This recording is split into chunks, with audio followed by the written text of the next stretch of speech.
Welcome into episode 110 of About the Cards podcast, live tonight on YouTube. As always, with me, host Stefan Loeffler at Junkwax Twins, Ben Wilson at our Trading Cards. I'm Tim Shepler at Big Shep 79. We're a podcast by collectors for collectors, hoping to bring you a smart, insightful podcast discussing trading card collecting. We're live every Wednesday at 8 p.m. Pacific on YouTube, Periscope, and Facebook Live. Follow us on Twitter About the Cards. We're available as a podcast everywhere. Check out the website aboutthecards.wordpress.com. We have a very special guest in tonight with us, Paul Lesko at Paul Lesko on Twitter. What's up, Paul? How are you doing tonight, bud? Doing great. Thanks for having me on. How are you guys? Doing wonderful. Ben and I were talking before. It's a flashback for us where we first met, the Cardboard Connection radio chat room, and you would come on with your Law of Cards, and I always thought it was so exciting, and it's always very interesting topics, and to have you on our show now, and it makes us feel big time. So no. Thanks for having me on. I love talking about law in the hobby, and it just fascinates me that anybody's actually even interested in this, because normally I joke around when you have the combination of the law and trading cards. I mean, there's got to be only like 8 people that care about both those things together. So we have 3 of them right here. So yeah. 4 of them. There's 4 of us now. So perfect. We've tried to get you on for 2 years, more or less, like the entire time. So when we were able to get you confirmed 2 weeks ago, we're just like, dude. I mean, I've been looking forward to this all day, dude. I mean, I'm totally geeking out. Perfect. Yeah. Great. I hope I don't mess it up and say something really stupid, and you're like, oh man, I've lost all respect for him. Yeah, we're gonna take you off the Mount Rushmore, right? Yeah. So I mean, that's the bar you have to hit. No pressure. Great. No pressure. So Paul, let's do this. Give us a little background on yourself, like your collecting history, and how you got involved in the hobby, and then also to kind of the background of what kind of law you practice. Sure. So I started collecting back in the 80s, back when I was in middle school, mainly focused on baseball. I grew up in the suburbs of Chicago, and so I was a Cubs collector, but my parents were Cardinals fans, so I collected the Cubs and the Cardinals. But there was the player that really got me going was Dwight Gooden. Even though he'd beat up on the Cubs and the Cardinals, I spent a lot of time collecting his cards, even to the point where I collected I had some Jordan rookie cards, but I traded those away for other people's Goodens. So worst collector that's out there. Easily. You don't want to know what I traded a Jordan rookie for. An 88 box score, straight up. Yeah. Well, we're both in the same boat there. So I got out of collecting for a while, and then when my wife and I started having kids, I decided, what would be cool is, let's get them, the sets from the day, the year they were born. Let's, get them the sets of cards. And so the first time I was looking at that was 2006. And I'd been out of the hobby for such a long time. I didn't realize that there were relic cards. I didn't realize that there were autographs. I didn't realize there were so many different products. And I just geeked out. And ever since then, I've been a real, really good collector, especially with baseball still. But then, being a lawyer and seeing all the legal issues that are involved with cards, I mean, trademarks, copyrights, those issues, and how litigious these companies are, that's what really fine-tuned my collection was that, I want to collect cards that are involved in lawsuits. That's really where I've spent my focus most recently. But background wise, I'm a lawyer. I started in 99. I worked for a large defense firm, and I did intellectual property work, patents, copyrights, trademarks. I would defend the big companies that were being sued and getting them out of their legal issues. Decided at about 6 or 7 years in, I didn't, want to always represent defendants, so we flipped over, started an IP group for a plaintiff's firm, and then patents was my main focus, but those fell apart recently. So now I do basically any type of plaintiff's work. Anytime it's someone small or a startup that gets off, we step in and we try to help them. But still, my number one love is copyrights, trademarks, patents, and baseball cards. Your number one love is hot chocolate. Number two can be patents and. It's actually true. I keep trying to give up hot chocolates, and then they just keep bringing me back in. But I don't drink coffee, so I balance it out with hot chocolate. So that's my weakness. That's allowed. That's not bad. I love that he prefaces and say, hopefully I don't say anything dumb on the show. And then like first line, he's like, I used to collect Cubs and Cardinals at the same time. I've been setting the bar real low here. I mean, if I'm going to deep six myself, we're going to go out right from the beginning. Let's do it, man. Sure. So someone asked, what suburb of Chicago? Bolingbrook. So if you don't know where Bolingbrook is, everyone knows where Joliet is because of the Blues Brothers. And then lots of people know where Naperville is. Bolingbrook is the town right between both those towns. Is it Schaumburg that we were in, Shep? Yeah, we were in Schaumburg for the National last year. Yeah, that's more of a northern suburb. It's a southern suburb, and it's the last truck. Well, Romeoville, but it's the last truck stop on the way to Chicago. Nice. Yeah, Chicago is a lot. There's a lot more to it than I thought. With all the different suburbs and the neighborhoods and everything that's made up. It's a very interesting city. So I'd love to go back and just spend some time hanging out in the city versus at the convention center looking at cards. But I can tell you that was a lot of fun too. So yeah. Well, the Beaver Tour 2021. Were there? Yeah. It's the best food. I mean, the best food in the world, I think, is in Chicago. Every time I go there, I've got there's a burrito place in Bolingbrook, El Burrito Loco. Every time I go there, I've got to go and get my $6 burrito. Even if I'm on an expense account and I can eat wherever I want, that $6 burrito it's mind changing. It's life changing. Well, we went to some Italian beef place. What was it called? Johnny's or Jimmy's or something, Steph? Something like that, yeah. And they you order your food. If you're not ready to order, well, they're going to kill you. And then before you can sit down, your food's ready. And it was legit. It was awesome. Like Italian beef and sausages and shaved ice. Yeah, it was great. It's crazy. Yeah. Italian beef. Good stuff. Oh, yeah. So give us a little background on the Upper Deck versus Panini case, the Michael Jordan background case, as a lot of people know it. Yeah, this is one of my favorite ongoing cases right now. It's Panini came out with a couple cards that had one was a card of Dennis Rodman, and one's a card of Scottie Pippen.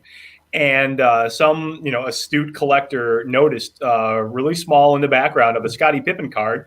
There's cards this big and really small in the background. You have Michael Jordan. And the card, got a little bit of acclaim. People were buying it on eBay, bumped up its value. So then you also have a Dennis Rodman card where in the background, you've got Michael Jordan. He's taller. He's definitely noticeable in this card. And Upper Deck, I think at this point, just had enough of this. Upper Deck has the exclusive license with Michael Jordan, but Panini, as everyone knows, has the exclusive license with the NBA. So that's why we have not gotten cards of Michael Jordan in a Bulls uniform in a long time. So Upper Deck sued Panini for this, and it's kind of a funny lawsuit because it's only based off of 2 cards. And I think, if this lawsuit goes on for a long time, I think Panini wins it because there's so little at issue here. And, you can see right in the bottom right-hand corner, that little figure right there. I measured it. It's 0.25 inches. 0.25 inches tall. That's 50% of the lawsuit right there. Panini moved to try to get this lawsuit dismissed. And the judge said, no, there's actually an issue here. Upper Deck, you say that you've got the rights to sue on behalf of Michael Jordan. If that's true or not, we'll figure that out in the case. But, that's, Michael Jordan in there. Panini, might not have the rights to actually put him in there. So let's at least let this lawsuit proceed for a little bit. And I think this is, really funny because it's only 2 cards. There's not much money involved in this lawsuit. And both companies are spending a lot of money. And this is really one of those lawsuits that I think both parties could probably sit down in the same room And Upper Deck could say, hey, stop it. Maybe you made some mistakes here. Maybe you didn't notice it. Just stop it and we'll let you go. And, Panini could say, you're right. We made mistakes. We won't do it ever again. But they're still fighting over it. And Discovery is going to start soon. It's about to get expensive. I hope it goes on. I mean, I think it's best for everybody if it settles. But I love a train wreck, and this lawsuit has train wreck written all over it. Because really, if Upper Deck loses this, you're going to see Michael Jordan in the back of every card from here on out. Baseball, tennis, golf. You're going to have Michael Jordan everywhere because it's going to set bad precedent. But if Upper Deck does win, I mean, obviously, it really makes exclusive licenses for players that much more powerful, which I think sucks for everybody else in the hobby. But if that's what Upper Deck wants to do, I think it's a gamble. Good luck to them for it, but they should really settle that one.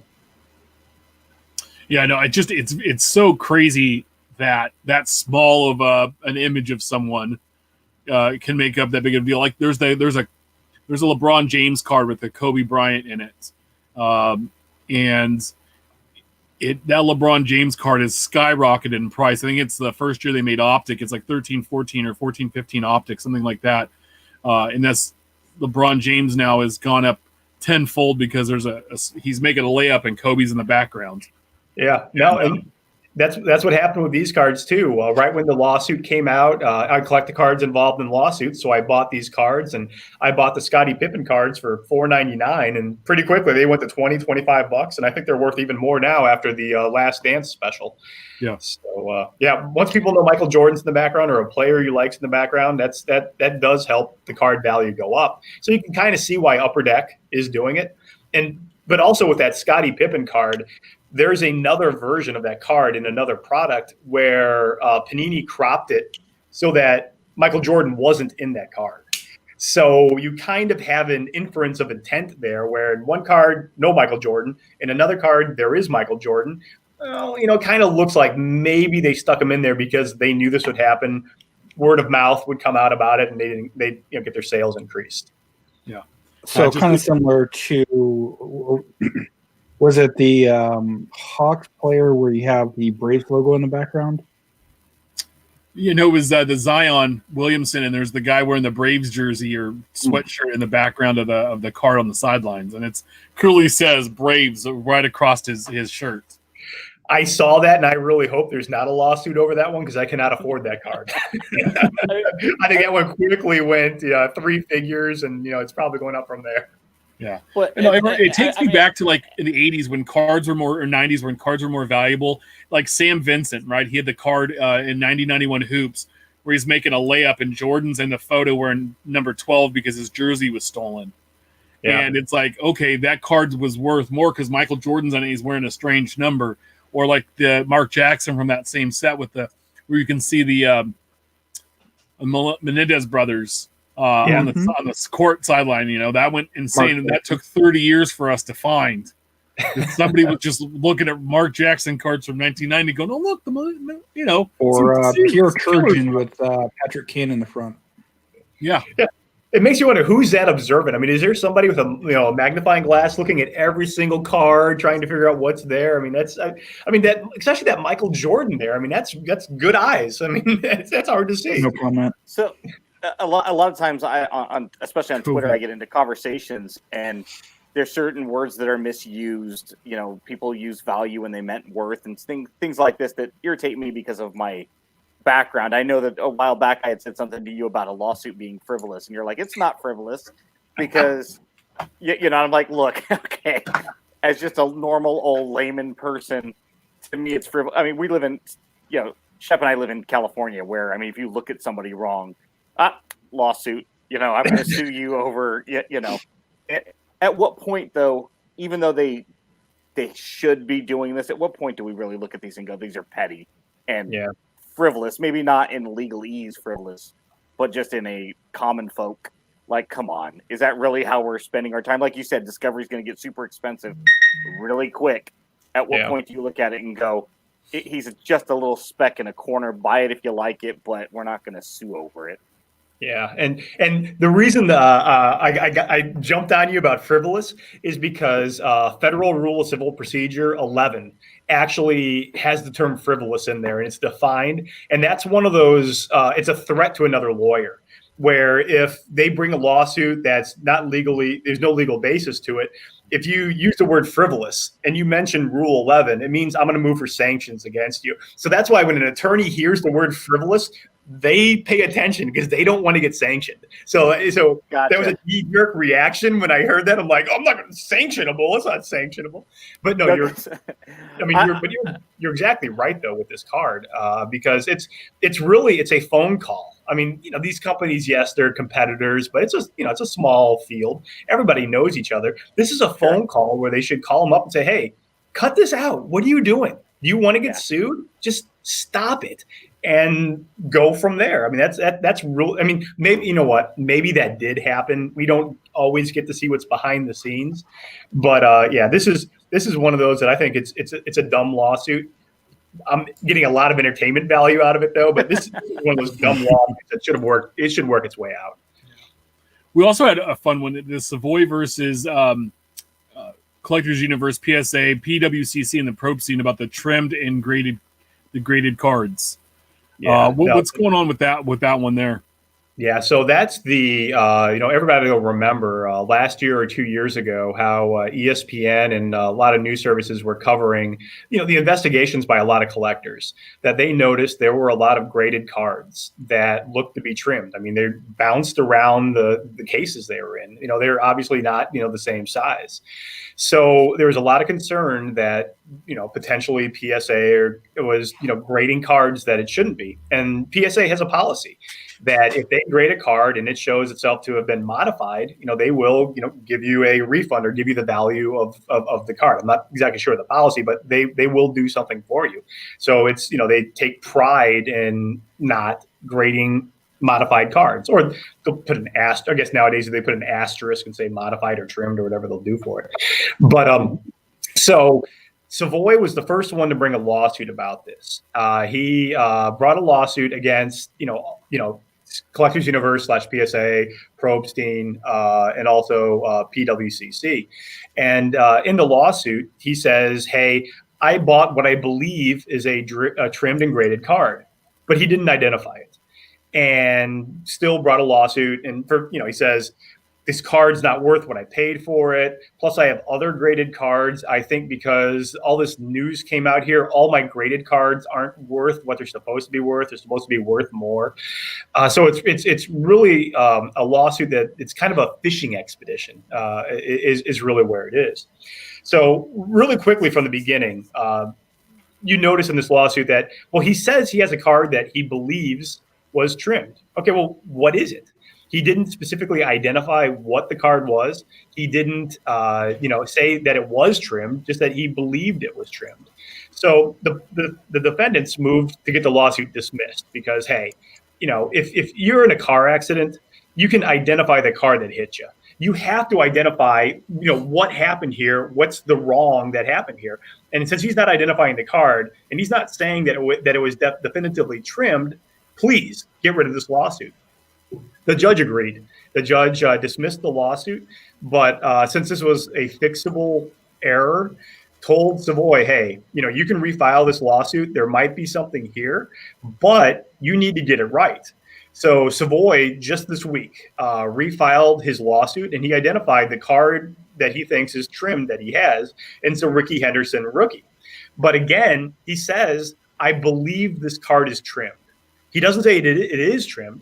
He didn't get an expert to look at it and crack the case and measure it and even look at the sides and say, yeah, this is not cut, this is trimmed. He says he still believes, but doesn't actually know it. So it'll be interesting to see what the judge does here. I think the case for some logistical, some lawyerly reasons is going to move courts. It's going to go from federal court back to a state court, and state courts have looser standards than the federal standards. So maybe that's good enough to get by. I don't think it is. I don't think it should, because again, if he has a trimmed card, prove it's a trimmed card. And maybe you don't even need to get an expert. measure it. I mean, just show, hey, it's supposed to be 3.5 inches, and this one's actually 3. Or, I mean, measure it. Put it in front of, layer it up against other cards. Yeah, no, and this isn't hard. Just do it. So. If you know who this guy Savoy is, he's not very bright. I went back and forth on some economic stuff with him before he finally blocked me because the guy's just a knucklehead. Mm-hmm. But aside from that, let's extrapolate and play it out. I mean, what at the end of the day is he really trying to gain from this? I mean, he's not going to get millions of dollars in this lawsuit. I mean, outside of his legal fees, what does a win look like for him, I guess? So he is, the lawsuit is drafted as a class action. So it's not just on behalf of his injury, it's on behalf of all, everybody who ever bought a traded or a trimmed but graded card. It's basically anybody who bought a graded card and the values he believes have gone down since this, controversy came out. So he's, looking for more than that, more than just himself. And, if you bring a class action and the class action, only a judge can let a class action go forward. You can bring a class action, but the judge will have to say, yes, I will let it go forward as a class action. We're not even there yet. Typically, in a case like that, if you win, the plaintiff does get an incentive award because they're the ones that basically represented the class. They're the ones that went through all the rigmaroles that you have to go through. So, yes, he's looking at it from the basis of his card. Maybe he's looking at it as, hey, I want to better the hobby. I want this practice to end. But, there's also that incentive award that's potentially built in there. So we'll see what happens with that. But again, like the Michael Jordan in the background case, his lawsuit's about 2 cards. So it's a Ricky Henderson card that he alleges is trimmed, but then he also alleges that he bought another card from Probstein, which is why they're in the lawsuit. But that card he doesn't even allege is trimmed. He just says, hey, the value of this card had to have dropped because Probstein is selling allegedly trimmed cards, so therefore the value that I paid for it isn't what the value actually is. See, and if you put one financial-based expert on a stand for 60 seconds, you can destroy the narrative of what a card is worth today versus yesterday versus tomorrow. I mean, it wouldn't take very much for somebody to get up there and just say, you know what, market worth is extremely volatile, and at the end of the day, this whole industry is based on hocus pocus and unicorn farts. It does. I mean, they're cardboard. It's not a commodity. It wouldn't really take much for somebody to get up there and refute that. Well, I lost money. Well, did you? Did you? And if you made money as a result, are you willing to pay more for it? In other words, right? I mean, it's like that other lawsuit a while back with the guys that had the redemption lawsuit. And it's like, okay, well, if your card went up in the 6 months it took Panini to fulfill this redemption, you're telling me you're going to write them a check, right? Yeah. Because your card went up. If you had pulled it today live and you sold it on eBay in the next 7 days and you made X and 6 months later it's worth Y, don't you owe Panini the difference if that redemption is the reason you didn't get an opportunity to sell it as a live card? You're crying, woe is me. Well, it's a two-way street, brother. You can't have it both ways. And all you need is one person to explain that on the stand and mic drop, walk off and say, cool, I'm going to go get my hot chocolate across the street. Yeah, and the Henderson card that he bought it for $89. It's worth more today. So that kind of hurts his argument too. That guy is so. When I realized who it was, that what his Twitter handle was, I was like, "Oh, you got to be kidding me! This is great. You want to talk about entertainment?" I was like, "This is what I'm going to have to follow." Yeah, and PSA does have a policy. So let's say the card is trimmed, and therefore it's not worth the 9 grade or whatever the grade of the card was. In that instance, he should be able to get according to PSA's policy the value of the card or whatever their guarantee is. That should be the lawsuit. It should be that, and then it's done. Trying to extrapolate that out into a class. If he can prove that there's a big grand conspiracy where a lot of cards were trimmed and then graded, well, then you should be able to go forward with that. But as PSA points out, how does that help us? The fact that people are submitting trimmed cards and we're grading them. that doesn't help us. We take our money in the front end. I mean, if we return the card anyway, say it's not graded. I mean, we're not making any extra money by making people happy, afterwards. And so we'll see what happens. I think the lawsuit will get dismissed again, and it'll get dismissed finally. This next one. If it gets dismissed again, I'm gonna laugh just because of who filed it, not the premise of it. Just do it right, and then think of all the money you're spending, right? Yeah. One of my favorite guys in the hobby, at least on Twitter, and we've had him on the show, Brian Gray. There's a lawsuit between Leaf and Upper Deck. So what's going on with these two guys, or these two companies? So the Leaf versus Upper Deck lawsuit, I think it's been going on for like 2 years now, and it was getting ready to go to trial. But then the COVID lockdown happened, and unfortunately their trial got bumped, and it's put into limbo. And even though everybody was ready to go to trial in about, I think it was 2 weeks, they've been sitting on the sidelines since then. So that's a lawsuit. It's basically both parties are actually suing each other. Upper Deck is suing Leaf for using some of their exclusive athletes in their cards, and Leaf is suing Upper Deck for antitrust, saying, hey, with your illegal monopoly for hockey cards and the way that the way that you've got distributor agreements allegedly worded that the distributors can't work with us if they're working with you, that's illegal. So it's a complicated lawsuit, and just because it's a complicated lawsuit, you never know what's going to happen when it reaches the jury. But what happened at the last second in this case was Upper Deck brought a motion for sanctions. Leaf brought a motion for sanctions against Upper Deck, and in this motion, they allege that Upper Deck compensated a witness in the case to give favorable testimony against Leaf. And a lot of these filings are under seal, so we don't actually know what the testimony was or what actually was happening. But the judge, after a lot of rounds of briefing and initially denying the motion, said, hey, since this case is on hold, let's look into these issues. Leaf, you could take a 4-hour deposition of the guy who allegedly has this testimony that's been bought. You can talk to his attorney for 4 hours, see what happens, submit that to me, and then I will rule on whether sanctions are warranted here or not. And if sanctions are warranted, that's the less important issue here. This is a complicated case. The jury's going to be lost on this. But if the jury hears that, only if this happened, that Upper Deck potentially compensated a witness to testify favorably towards Upper Deck, then the jury's going to draw the presumption that, hey, maybe Upper Deck's case is weak. I mean, if they're bribing witnesses, that's not good. Their case has to be weak. So it's a pretty powerful motion in that regard. If Leaf wins it and that testimony gets in front of a jury, I guarantee the jury shuts down and they're not going to listen to anything Upper Deck says the rest of the case. So regardless of what actually happens with the motion, whether Upper Deck gets sanctioned and pays $5,000 or whatever ultimately happens, it's the fact that they were sanctioned. If they do get sanctioned, that's the most important thing. Now, I don't know what's going to happen with this. So much of it's been filed under seal. I can't actually, make a decision on whether there was tampering or not. The judge will ultimately do that over the next couple of weeks, and I always hope for chaos in the industry. So we'll see what happens with that ruling. So we're rooting for tampering then, is what it is, right? I'm rooting for chaos.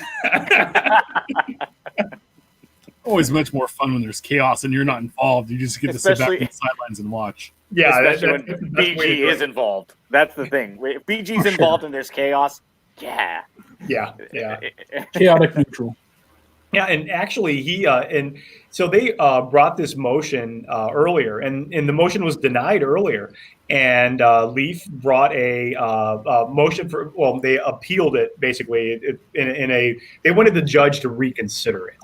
And that never works. I was in a court once, and the judge asked the lawyer who was bringing this motion, "Wait, you want me to bring a motion to overrule myself Is that what you want me to do? I mean, it never happens. So I probably got, all over Twitter. I probably said, yeah, you're going to lose this. There's no way you're going to win this. So, but the motion to reconsideration was reconsidered. Judges looking at it. So, score one for Brian Gray. He beat me. So he knows a little bit more about the legal system in this one little instance than I do. Oh yeah, he's a very interesting character. I know that Ben had some questions about some McGuire Project 2020 cards and some logos or images that were used.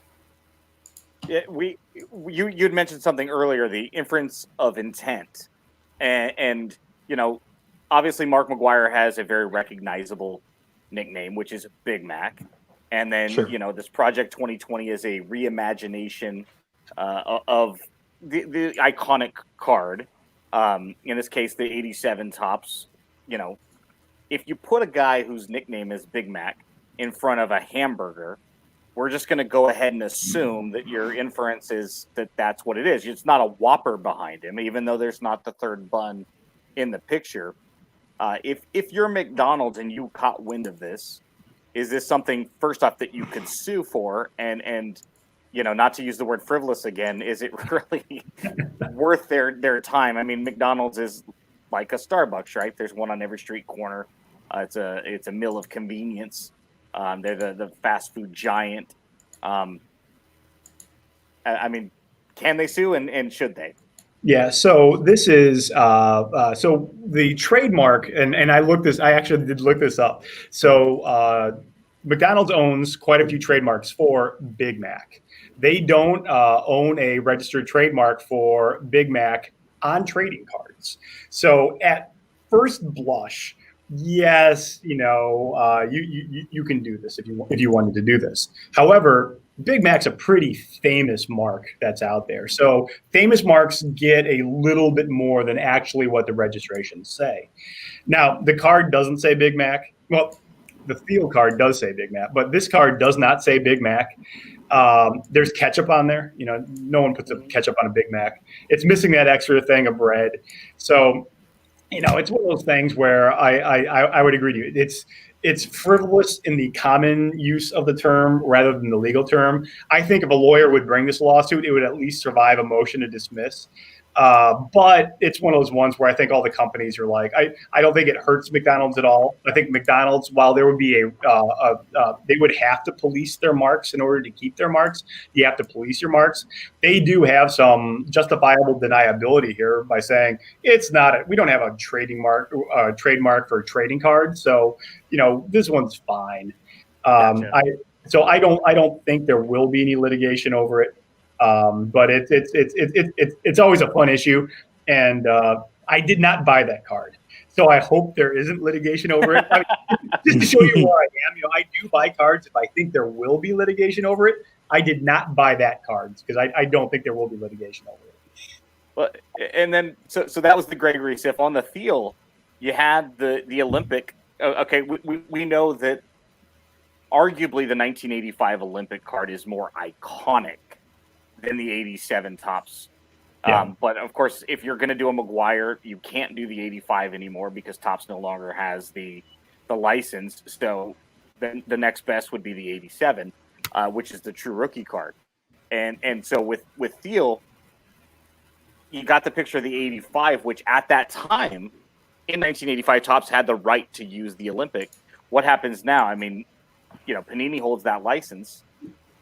This is a closer issue, and I did buy the Thiel card specifically for this because I thought this was a closer one for a potential lawsuit. Now, it'll ultimately turn on whether there is what the contract between Topps and USA Baseball says.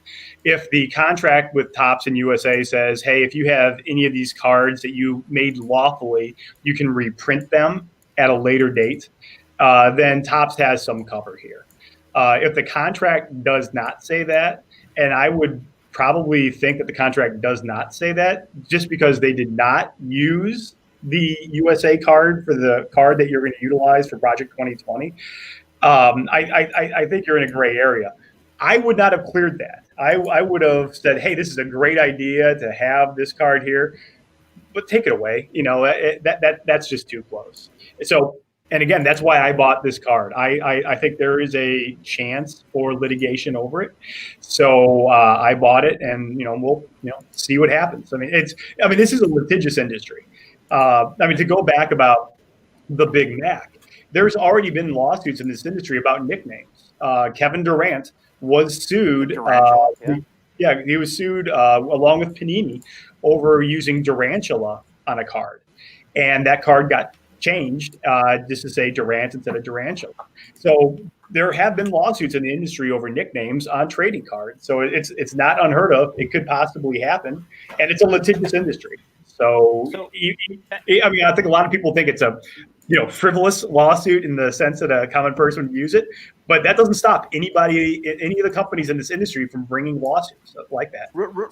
So what about this one? This is the Blake Jameson McGuire, and everything on it's 85 or 87. I mean, it's the 87 border, the 87 stance, 87 McGuire, what he looked like, the number and the name, but it's the USA card, and Blake actually had number 41 on there before the card was released. But Topps made him change it because that was his Olympic number. So he changed it to 25. So this, takes both cards and puts them together. But how close to the line would you say this one is, where it's blatantly a USA card, but in the scheme of 87 Topps? Yeah, I bought this one too because I think this one is actually too close to the line. And when the card came out, I actually went out on Twitter and I said, I don't know what Panini and USA Baseball are thinking by letting this one go, because not only does it look like the USA card, in an interview Blake Jameson did say that was the inspiration for this, is I wanted that look for that uniform to be on the card. And when it comes, and yes, it's not the USA Baseball uniform, but that's not the standard for trademark law. The standard for infringement for trademark is a likelihood of confusion for the consumer. If a consumer looks at that card and thinks that's a USA Baseball supported card, then that is enough. That's all you need. You don't need an exact copy. You just need something. You just need an image that's getting a free ride on something else. And that's really the way I look at it. This card, this amalgam of his two rookie cards, is trying to get a free ride off of a card that they might not have the rights to. So that's why I think that is potentially actionable. Now, I went on Twitter, I posted that out, and I got a lot of crap from a lot of people about that. And there's a lot of what we call in the business post hoc justifications from users saying, oh, I didn't even think of the USA card. I thought Cardinals. Really? You thought Cardinals? You saw that? Okay. Good job with that one. But yeah, the American flag for the Cardinals is what gave it away back here. The giant American flag says St. Louis Cardinals to me. Yeah. But I love it because he broke the news about this card on our show. He teased it. He didn't show it, but he talked about it because he couldn't release the image yet. And then ends up on the cover of a Beckett. Yep. And then it becomes a very, not controversial, but talked about, hey, like we're dancing on the line here. And I love that fact that he was on our show and talked about it. And, plus I love those two cards, and we always give Ben crap because we always say 85 is the rookie card. Ben's an 87 rookie card guy. But that card puts them both together, and it makes like the perfect card for both anybody who wants a Mark McGwire rookie card. It's like, here's the best compromise we could come up with. Enjoy it. Plus, it's going to have some controversy with it, too. So enjoy. Yeah, I really like the card. I mean, the fact that and I love artists. I love artists, especially those that push the boundaries. And, and I really do like Blake Jameson and a lot of what he's done here. And the fact that he's willing to walk right up to the line and I think past the line and get Topps to even make the card. I mean, power to him. I mean, that's great. My beef isn't with, Blake Jameson. It's with Topps, who I think should have said, okay, great idea. Pull it back a little bit. That's what I think their job was. And again, if I was general counsel for Topps and I saw that, I would not have cleared that card. And if I did clear that card, I'd have some sleepless nights over it. But I mean, I would, I could see him in the Oakland colors, but have the American flag in the background, right? Or something to that effect, where it's like, oh, just a patriotic card, it's and just kind of play off that and have people kind of go, God, he also had that USA card, but you know, no, but I loved it dancing on the line.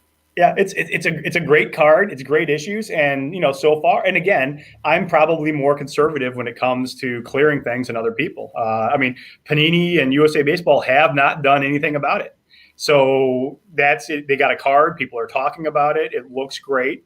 If Panini and USA Baseball never do anything about it, Topps made the right call. Regardless where that line is, and if they're over it, if they don't get sued, it's the right call.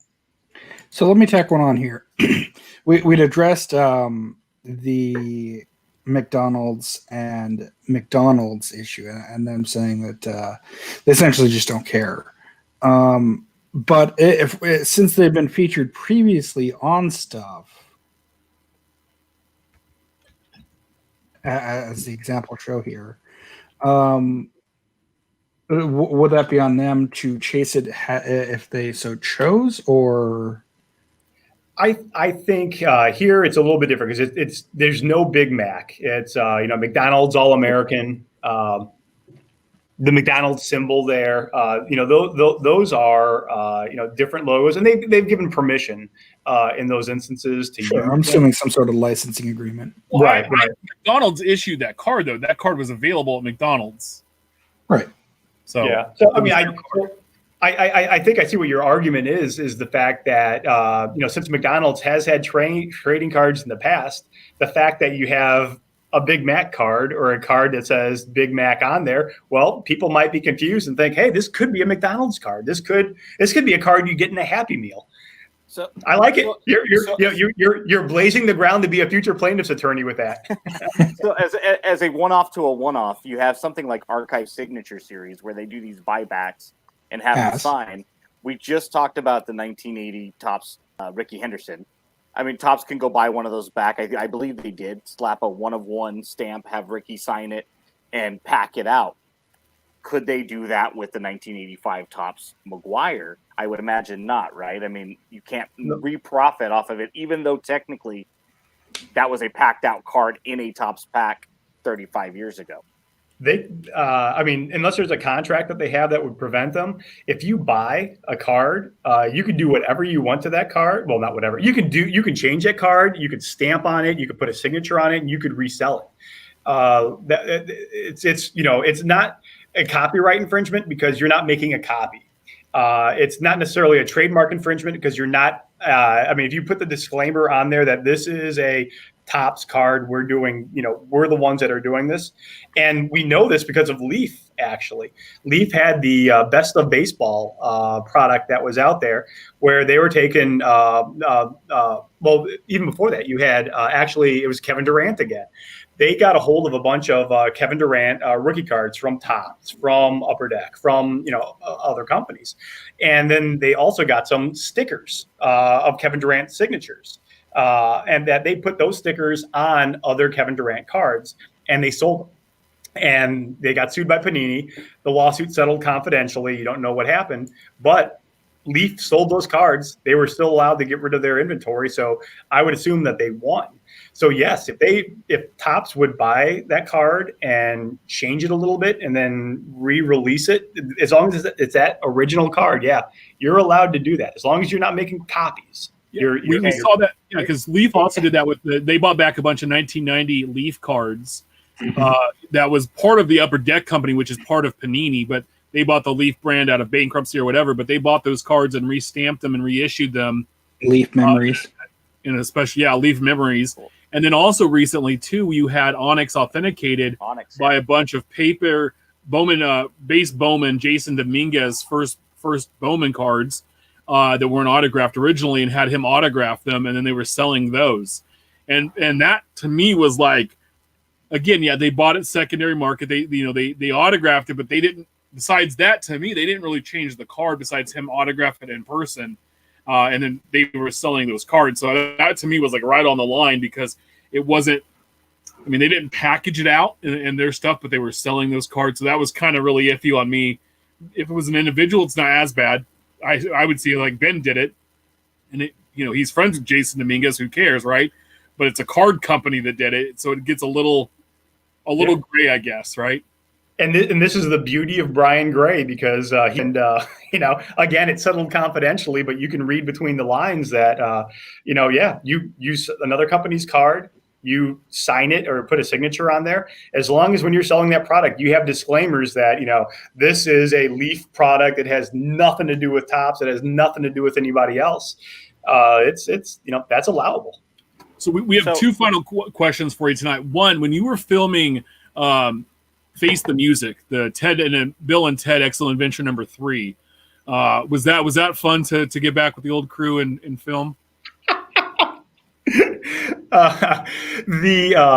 It's funny you say that, because my kids are 13. Well, actually, going to be 14 and 12. So I've introduced them to the classics of American cinema. So we've been watching the John Wick movies, and my kids so want me to go as John Wick for Halloween.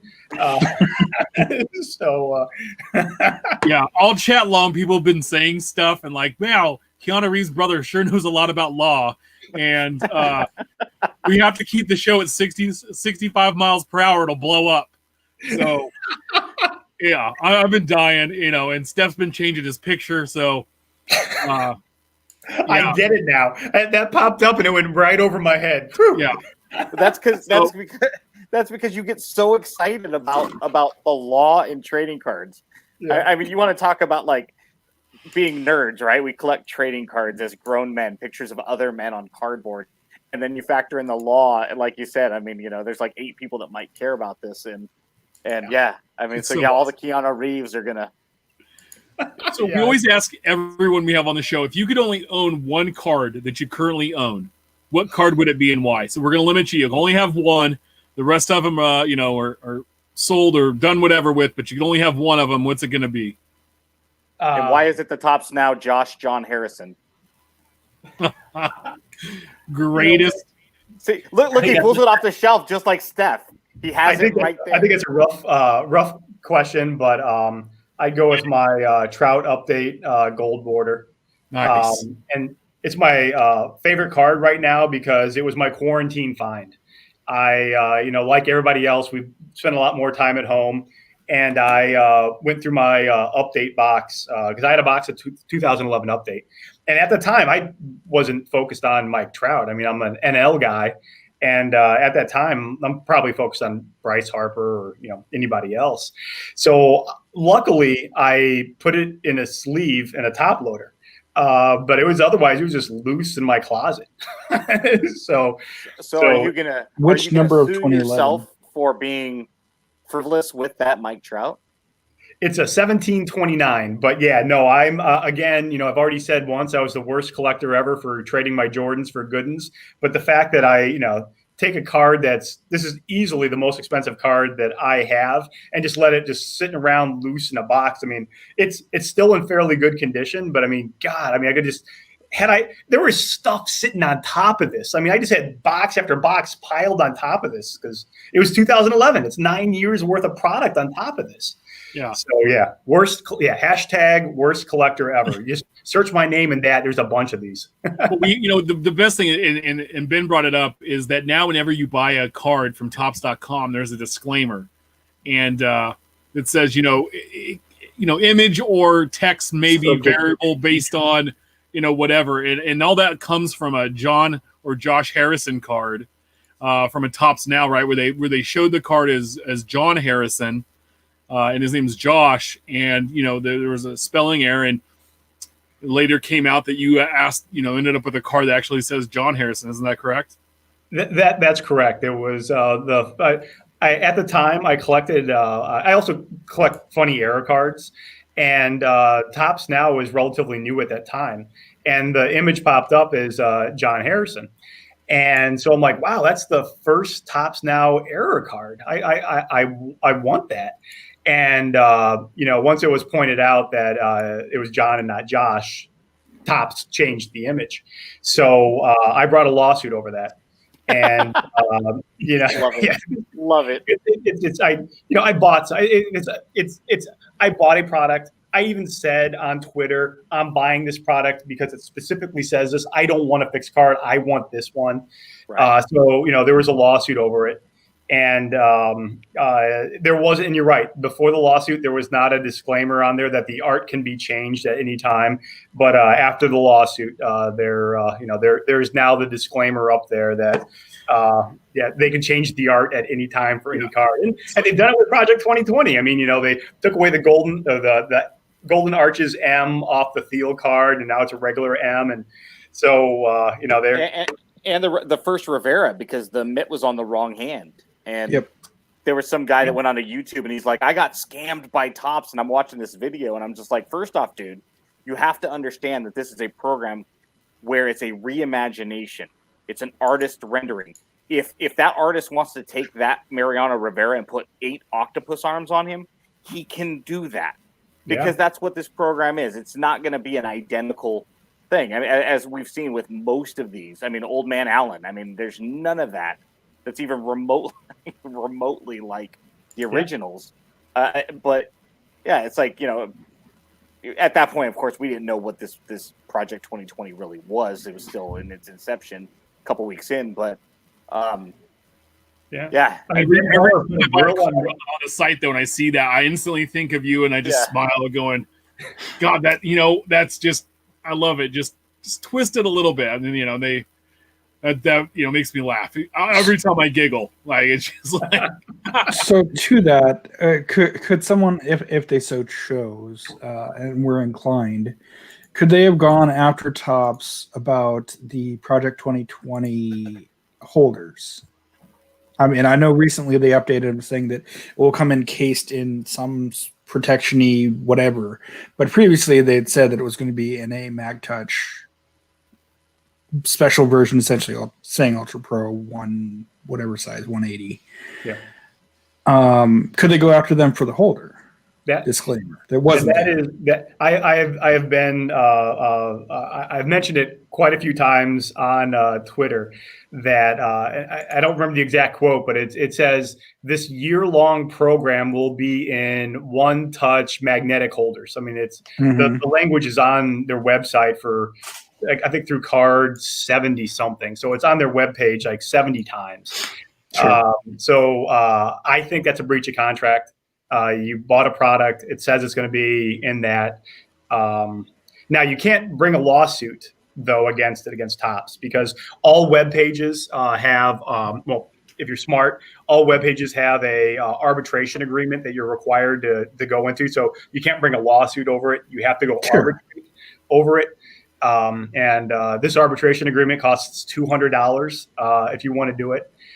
So there's, kind of a barrier to entry if you want to do it. But yes, I think it's a breach of contract. Yeah, especially when you get it and the card slides around or the case is all broken. That's always fun. Sure. Every week we have more Project 2020 issue segment of the show, and in the last 6 weeks we've only had 1 week where we didn't have somebody that came across our desk, our timeline, where there was an issue. And but this week, we're going to continue that streak this weekend, having issues. So, Paul, we appreciate it. If you want to hang around, you can. I know it's late where you are, and you might be running out of hot chocolate. And you actually have a real job, unlike the three of us knuckleheads that talk about sports cards. And and I guess we all are employed, but who knows what we're really doing during the day. Real quick though, Paul, we got to have you back on soon because we have to talk about the other elephant in the room, which is ACO cards. Oh, definitely. Yeah, I would be happy. I would be happy to talk about that. But yeah, I do need to go to bed. Being Central Time Zone and close to 11 o'clock, and 7 o'clock in the morning comes real early. So. No, I know that. Thank you so much, Paul. Oh, this is awesome. Thank you. No, thanks for having me on. Two kids' dreams come true tonight. Yeah, we're in our 40s, but we're still children. So I really enjoyed it. Thank you, guys. And then we talked about Onyx too. Onyx and Paul at the same time. It's the old cardboard connection. Yeah. All right, Paul. We'll see you soon, bud. Thank you. Thank you, guys. awesome. I mean, we see our buddy Korean Cardboard reaching out and saying we have to have him on again, and that's for sure. I mean, he did that segment, I think, was at least monthly, but if not every couple weeks on Cardboard Connection Radio, and that was always one of my favorite spots because there was always something fun or stuff that you don't normally talk about or see that was covered, and made you think and go, God, yeah, they are really kind of just all up in there, right? So I love it. Let's get into it. The week that was last week's releases. Topps Living Week 125. We had card 333, Yasmani Grandal, debuting as a Chicago White Sox. Sold 1917. That's a pretty interesting number, right? Because wasn't the 1919 Black Sox? Well, we were all close. 1918 Black Sox, right? And then 20, and then card 334, Kyle Lewis, the rookie outfielder of the Seattle Mariners, sold over 5,600 cards. He's having a great start to the season. So as we figured that's about what it was. We're going to have the also ran guy that's going to be around 2,000. And then we have a star rookie or Hall of Famer or an awesome vet that's going to get, over that. And Lewis did. And I think that that's a pretty solid number at 5,600 in the current date of Topps Living. So I picked up a couple.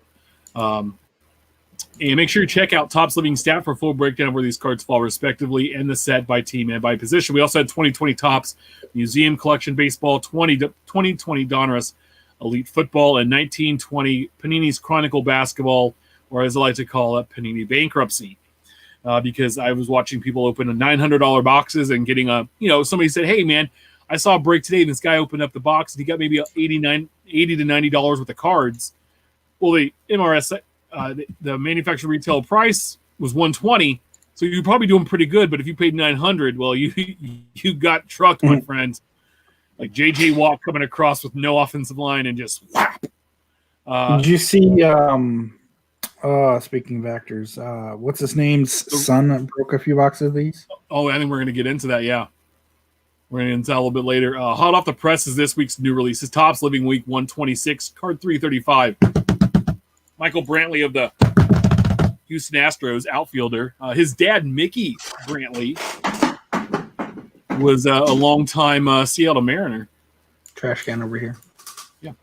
We also had card 336, Andres Munoz, rookie pitcher of the San Diego Padres, and I believe he is the first one with braces. So, look at that. Just mugshot, braces, and all looking good. Love those Love the new Padre uniforms. Keep it up, Padres and Brewers. I will say that over and over. Anytime you can tie in some of your vintage logos or colors, I love that. Like the Orioles need to, yeah.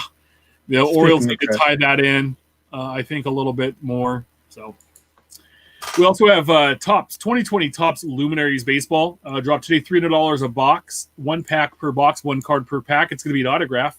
Everything's an autograph, and all comes numbered 15 or less. Basically, there's 3 banners or sections the cards can come in: Hit Kings, Home Run Kings, and Masters of the Mound. Booklets offer a big jump in the number of autographs available on one card. Ultra booklets cards have 10 autographs, and those are all one-of-ones. They also have Home Run King Ultimate booklet cards that have 50 autographs, and that's a one-of-one. And Hit King equivalent, 40 signatures, one-of-ones. There's the Greatest book card that has 30 autographs. That's a one-of-one. Lots of one-of-ones. There's a letter booklet card, 101, that combines an autograph with a letter from a back of a game-used jersey. They also have cut signatures. There's a basic cut, and they have the cut signatures with a relic or mem piece, and then cut signatures with a bat knob or the barrel, which are part of the bat knob. So I like the Hit Kings thing is pretty cool. Has the number of hits and the autograph from the player. You know what these remind me of, minus the auto? Sweet spot cuts, where depending on the parallel, you'd have that many different relic pieces. So like number to 299, you'd get 1 relic piece, 199, 2 relic pieces. Yeah. But no, this is a one-hitter quitter product at $300. It's sure. It's one to watch from the sidelines. my friends. But I mean, if everything's numbered to 15, the list of guys on there is good. Like David Wright, it might be the worst one you're going to see. Well, Bernie Williams. Yeah. If those are the worst, then I mean that's a damn impressive list because Andre Dawson, Jim Rice. Yeah, but you know what? Jim Rice Ryan sells. Williams are going to sell well. I pulled a Rice out of 25 at a Series 2, and it sold way quick. Autograph. Andre Dawson sells well. You know, I mean, and Dawson's got a gorgeous signature. So I mean, those letter booklet cards are sweet. They are really really neat looking cards. So, you know, that's one from the sidelines we'll enjoy. That's a nice Mariano, and still one of the best autographs, and one of the nicest guys I've ever met athletes I've ever met in person. We also have 2020 Panini NFL sticker and album collection dropping today, $60 a box. It's $2 for an album. You're going to get 50 packs. Each pack will have 5 stickers and 1 card. There's 250 stickers and 50 card inserts in that set. So, you know, Booby's going to go after these hard. Yeah, I like them. I mean, you know, as a kid, I remember collecting the stickers, and you know, I like to see that it's continuing, and you know, yeah, I mean, they're usually like what, $1 for 5, 10 stickers, something to that effect. Yeah, it's like $1. Yeah, it's like because you're getting 50 pack. If you buy a box, there's $60, and you're getting 50 packs. So yeah, so roughly $1. Yeah, it's a fun rip, I'm sure. Yeah. We also have 2019-2020 Panini Illusions basketball. Now, this was like a secret release. There was talked about it. I could not find the price on Blowouts, Dave and Adams, Steel City. I had to go to eBay to find box prices of it. $900 a box. It's 14 packs per box, 6 cards per pack. You're going to get an autograph, 5 acetate, 8 additional inserts, 14 parallels. It's a 200 card base set with 150 vets, 50 rookies. It's the first release as a basketball set, debuted in football in 2017. Some cool signatures I liked in there were the draft night signatures. They highlight 27 players, and then superlative signatures and first impression jersey autos were pretty cool. Where they have, you know, right there you see the jaw with a Nike swoosh part and his autograph. Those draft night ones are always cool because it has a little draft logo in the background. But yeah, this was like a little bit of a surprise release. It wasn't listed on Blowout's list of new releases as of Tuesday when I was going through and setting up the notes. I actually saw it late on Twitter on Tuesday night and did a little research this morning on it. So I have a feeling, you know, it's going to be one of those harder to find boxes. I already saw singles and stuff going for crazy on eBay when I was searching box prices. So, you know, just another $900 box of basketball cards this year. What's new? It's 2020, right? And apparently there's retail. Same bat time, same bat channel next week, right? Yeah. Good luck. Let's see. We also have 2020 Panini Gold Standard dropping today, $350 a box, 1 pack per box, 7 cards per pack. $50 a card, right? You're going to get 5 autographs and or mem cards, 2 base and or parallels. It's a 200 card base set with 100 rookies, 100 vets, all numbered out of 99. The rookie autographs are numbered to 199 or less. There's rookie jersey autographs with single, double, or triple swatch combos. They also have the gold jacket signatures numbered out of 99 or less, which pictures a Hall of Famer from their playing days and with their induction into the NFL Hall of Fame. They also offer an autograph version of that. The Golden Shield signatures is a set of autographed mem cards that use the shield from a football instead of a jersey or swatch. That's a nice touch. Yeah, and then they have the there's a double standard card which is numbered out of 25 or less, and that's a player, a teammate and player coach combinations are included. So it's either 2 players that play together or play to the same franchise, or a player and a coach. Like right there, you have D-Hop and Andre Johnson with the Texans. So there's no retail; it's flip tail. Well, yeah, that's true.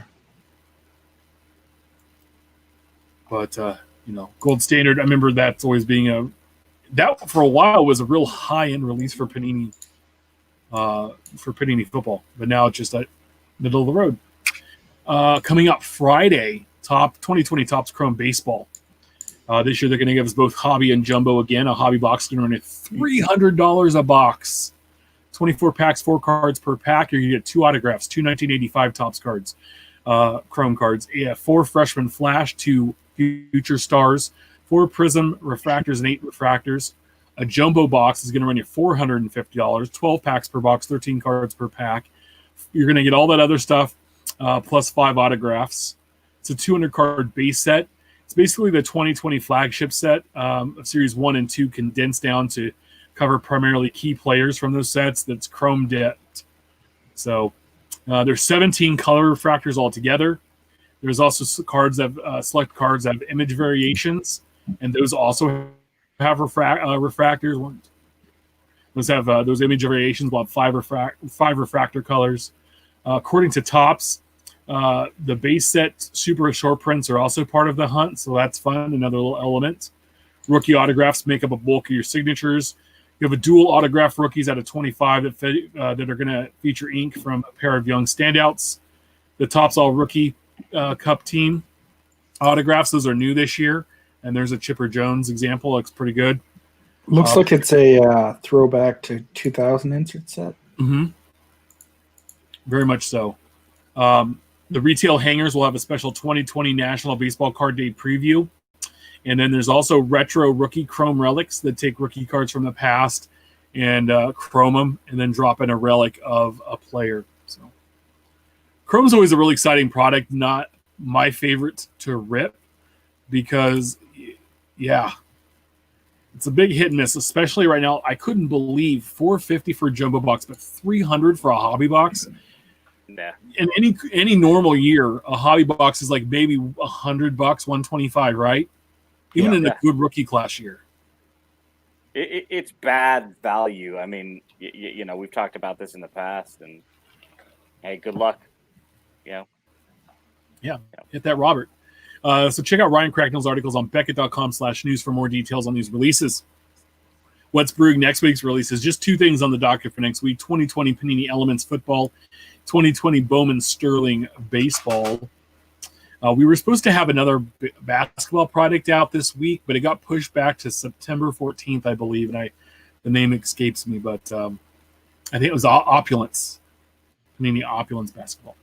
We'll hop on Infield Chat, our Hobby Talk section of the show. Remember the Hobby Hotline, live this Saturday on YouTube, Periscope, and Facebook at 8 a.m. Pacific, 11 a.m. Eastern. And then make sure Mondays you're checking out Monday Night Heat on the same channels at 5 p.m. Pacific, 8 p.m. Eastern. I was on this Monday night with this past Monday night with Val and Dan Anderson from Mojo Break, and we had some fun discussions. A few things from that show I brought over to this because I wanted to get your guys' opinions. But we had our buddy Brad call in from the hot tub. That was interesting, and I think he might have dropped his phone because all of a sudden he just disappeared. So I don't know if he lost his phone or not. But he's a Rangers fan. I mean, go figure. Yeah. So he was wearing his Ranger T-shirt in the hot tub too. I'm just glad we didn't get Texas Titty on the camera. So Saturday, it looks like it's me, Drew, and Val Mars. Live. Nice. Your pal Val, always suited up, by the way. Makes me feel real uncomfortable because I always look like everyday collector, and Val's always got his sport coat on, looking all professional, and love Val. The card show. If you guys have not been checking this out, this is by Upper Deck, but our buddy Nick Wasika has a series going on Upper Deck's YouTube page. You can watch as Upper Deck tasks sports photographer Nick Wasika to show us what it takes to bring Upper Deck Young Gun trading cards to life. Join us on the magical ride. There are 3 episodes posted so far, and one of them was he actually took the picture of Jack Hughes's Young Gun card. So there's an 18-minute video on this one. It's called Devil of a Time, and he talks about how, he and his son were opening a case with some friends at a local card shop of a series. I think it's Series 1 where he was that Jack Hughes was in, and he shows how the picture was taken and how it became a card. So it's really cool if you're into hockey. I'm not a huge hockey collector, but I do love the Young Guns, and Nick is a great friend of the show and super nice guy. And it was just interesting to see how quick he had to get the photos taken and into Upper Deck to get that turned around. So you guys Right there. Yeah. I own a couple of those, and pretty excited about owning some Young Guns. I know that's Hope you have all about hockey. I am. I hope those Petersons that you pulled at the National are doing well for you. I hope his team gets eliminated here shortly, but that's another story. So today that every year that this comes out, we talked about how this design hadn't been released yet, and it came out today. It's the 2021 Topps design. No matter what happens or what we think of the design, every year when Topps releases it, everybody loses their shit, good or bad. And every year when it first comes out, it's like, I hate it. And then once Series 1 releases, everybody is so excited to bust packs of it. They don't care. They're in it. They're opening, just ripping and flipping packs and whatever they're doing. Rubbing it on themselves. I don't know. Because it comes out in February. Baseball's back. Like, this is going to be awesome. And yeah. I think that might just be you. Okay, no, it's not. I saw a Facebook comment today because Facebook Collector, he always knows everything, right? And somebody had said something about Project 2020 this, and he's like, well, at least Project 2020 is not Series 1 2021. And it's just like, people on there are just I'm excited. We have borders that are back, and the reason borders coming back are wonderful is for parallel. So you actually can tell what color the parallel is, and it can stand out. Paul showed you the 2011 Topps Gold card of Trout. It stands out. It looks awesome. It has the 70th anniversary stamp in there for the 70th anniversary of Topps, and I get why they're doing that. Every 10 years that they put the stamp on there on the card, which I think they've done it since 1991. Yeah. I'm not a huge fan of how small the nameplate is for the player. I wish that was a little bigger, and I'm not a big fan of all of the rectangles. I don't know what design element they call those slashes through the card. I do like the honeycomb on the side, and maybe if the whole border was honeycomb, that would have been kind of cool. It's going to look awesome as a chrome card, but a lot of people said this is a Bowman design that looks like it hooked up with Donruss base. I kind of see how that is. I kind of agree, but it's very interesting. I do like the framing around the outside edges here that kind of frame the picture itself. But there's just a lot going on design element-wise. You got the height chart essentially going on here. The honeycomb is nice. I'll give it that. The 80s retro feel bars going along the side. Common complaint I saw was that the nameplate's a little too tiny, which you just alluded to. But again, we'll have to see it in hand. Well, and everybody is losing their mind that Joe Adell's shown as a rookie in 2021. Guys, with Trout behind him looking on. I'm telling you, update is not going to be chock full of rookies. If we get an update. Yeah. I know the pre-orders are there because I have put a pre-order in, but that's just a holder, right? So we don't know what that's going to look like. And like I said, because we know the cutoff date is usually last year in June 6th, Alvarez made his debut, and that was too late to make updates. So as far as update, Topps Chrome does have an update preview insert set. So for whatever that's worth. Yeah, we'll see. I don't know. What are your thoughts on the design? You just want the ace cards, right? They'll care about the design. It's you know what? It's not a great design. It's not a bad design. It's just an okay design, right? Sure. But you know what it is? It is unique. At least if you're holding. When I got back into the hobby in 2010, when 12, 11, or 12, 13, 14 came out, it was just like it looked like the same card. We've seen that in recent years with Bowman. It's just not different enough to where you could, again, grab a stack of cards from the 1960s and you could literally sort them from the front or the back without having to look at the year. The mid-teens had 3 or 4 years in a row where they were just extremely similar. You had that like in 07, 08, and 09 also, and at least this is different. When you look at this 10 years from now, you'll know it's a 2021. Yeah, we're gonna get into it, Steph. We put out a thing from our Twitter handle today. What's your favorite design of 2010s? So 2010 through 2019, and there was like over 150 comments on this, and a lot of people got involved. I said that mine was 2012, and one reason is that's the year I got back into collecting. But you see, from 2010 to 2014, we had white borders. 15, we had the semi-colored borders. Then they all went away. I could have gone with 10, 11, 12. All kind of blended together as my top favorite. I just picked 12 because I came back that year. Steph, what was your favorite year during the last decade? So I kind of agree with you. The mid-year, early to mid-year here do kind of blend in. I mean, you got the Android phone unlock design elements. You got the essentially the same thing in 12. 13 is nice. Kind of got an early upper deck feel. 14's got the swoop that comes back in 2018. You got the cross here. You got the flag emblem there. I had two favorite designs.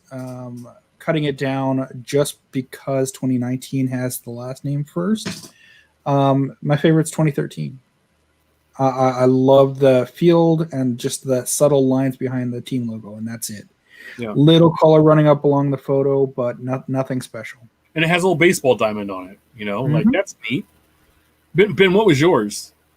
Yeah, I think they're all just generic. I don't think any of them are daring or like 1975 tops. You could look at that and go, my God, that's hideous with the two-tone colors that have no rhyme or reason. If it was like a, main color up top and a bottom is your secondary color, cool. But tops had purples and browns and yellows, and it was just green and purple for the Royals. It's great. Love it or hate it, 2008 tops. I mean, to me, none of these were great. I chose for this exercise 2019 because it was kind of a hockey stick throwback to 1982. But overall, I mean, 18 wasn't bad. I mean, I don't know if any of them were like grotesque, like 1979 tops, or it's just like blah. But to me, it's just like you guys didn't go out of your comfort zone at all. I remember asking the former owner of one of our LCSs here in town around like 2013. I'm just like, what's going on with this compared to the 50s, 60s, and 70s? And it's like, that's what the collector wants now. And I'm like, I don't think that's right. I think that the collector wants something unique that we can decipher the difference between this and that. Otherwise, we're just, 1990 tops says 1990 on it. If you lived in 1990 and remember it, that's what in 1975 tops says. In 1972 tops, both of those say, "I'm from the 70s. Look at me." And 91 Fleer is hideous, but you know what? When you see one, you say 91 Fleer. That's I guess where I'm looking at these and go, none of these scream, that's a 2016 tops card. I mean, 15's good, 16's okay, 17's okay, but nothing makes me. If you're not a collector of a specific player, would you go out and buy this based on the design and the design alone? And I don't think there's anybody out there that would say, "Oh yeah, look at 53 tops." Absolutely, you're going to say that. Not about any of these. These are all 19's, crap. 19's decent because I like the harken back, and I kind of got over the first and last name thing. Yeah. Because the photos in 19 were pretty good as well. But it is what it is. I'm not a big fan of the 2020 design. I think I'm going to take it or leave it on that. Especially with like Topps Bunt and some of their online programs, they reach a little bit too much in the design elements just to show off either that or other products. I mean, 2018 and 19 for that matter, decent designs, but they look much better in Topps Chrome. You know what these designs are? This is the guy that gets up tomorrow and eats his Cheerios because he's eating his Cheerios every day for 30 years. And I'm going to have my turkey and cheese sandwich. I'm going to go to the same restaurant, drive the same way home. I'm going to watch the same Jim Halpert, right? The one day he eats the tuna sandwich. Eat the tuna sandwich, Tops. Yeah. Go out of your comfort zone once in a while and give us something different. You know, I mean, 2021, okay, whatever. Yeah, it looks like Donruss. It looks like Bowman. You know what it looks like? It looks like crap compared to some of the stuff we've had. At least like the early aughts, right? 02, 03. At least they were different. Orange was ugly. But you know what? You could still identify it. The green, cool. At least it was that turd color in 07. But then they went back to the comfort zone in 03, 04, 5, and 6, where it's just plain white border, some silver foil, and that's the design. But see, here's the thing. Tim said it. The bottom line is, no matter what they do, whether they go out and just give us, 1970s Chicago White Sox shorts and collared jerseys, which we were joking about in the chat room, they could give us the most hideous design ever. And guess what? That stuff will sell because we buy it no matter what. So go out of your comfort zone and give us something that we can actually look at and get excited about. See, would shake things up, be different. Speaking of which, the Angels have a new right fielder. Joe Adell made his major league debut last night against the Seattle Mariners. And he was at the beginning of the season. ESPN ranked him as the 10th best prospect in baseball. He was batting 7th and went 1 for 4 tonight. He is batting 7th again, and he's 1 for 3, so not too bad. He looks like I said earlier, he's one of his rookies in 2021 products. Is there a prospect you're excited to see debut? So hopefully Joe Adell has a better career than Nick Madrigal, who came up, I think, year before last, and apparently he's dislocated his shoulder this morning. Really? He's not up yet. I don't think he made his debut yet, though. He might have been in their camp thing. Well, yeah. But is he excited about any A's prospect that you know of, Ben, or any in general that you're excited to come up and see? The A's promoted quite a few guys this year. Obviously, Luzardo and Puck. Puck's been injured, but Murphy. The A's have had a strong prospect class, probably the strongest since 2012 when we had Cespedes and Jared Parker and stuff. Guys come and go. Check back in 2 years later, and I'll get excited about some of these guys because you just never know who's going to get injured and who's going to flame out after a little while, or as an A's fan, who's going to end up getting traded to the damn Mets overnight for no damn reason. Yeah, I'm excited about against the Royals. You can be excited about Starling till 2027.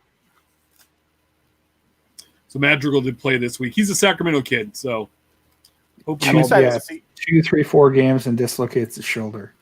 I feel you. I've seen people all over the place on Joe Adell. Some people say he's highly overrated. Other people like, oh, he's going to be so great with Rendon and Trout. And I'm excited to watch him. I mean, Kyle Lewis and the Mariners is another one that, as an A's fan, I get to enjoy from afar. So, I mean, the reason I'm excited about Adell is because they're actually platooning Brian Goodwin, a veteran they've had that's done pretty well for them, and Justin Upton in left field now. And Upton's making money. Yeah. So the fact that they're platooning both veterans in left to give this guy right tells you what the franchise believes in him, and that they've started his clock in the shortened year. I like it. I mean, I think more teams should have done that this year, and I understand why they didn't, because they're cheap bastards. We all know that these owners are a bunch of scumbags, no matter who owns your team. Because they're not going to bring up a young guy and do what's right for the franchise. They're going to do what's right for their pocketbook when they own these billion-dollar franchises. Like, I think Joey Bart should have been catching for the Giants and not that Hireman. I know they're going to be terrible this year, but he gets major league at bats. He gets experience. He gets up here. He's playing. It's frustrating.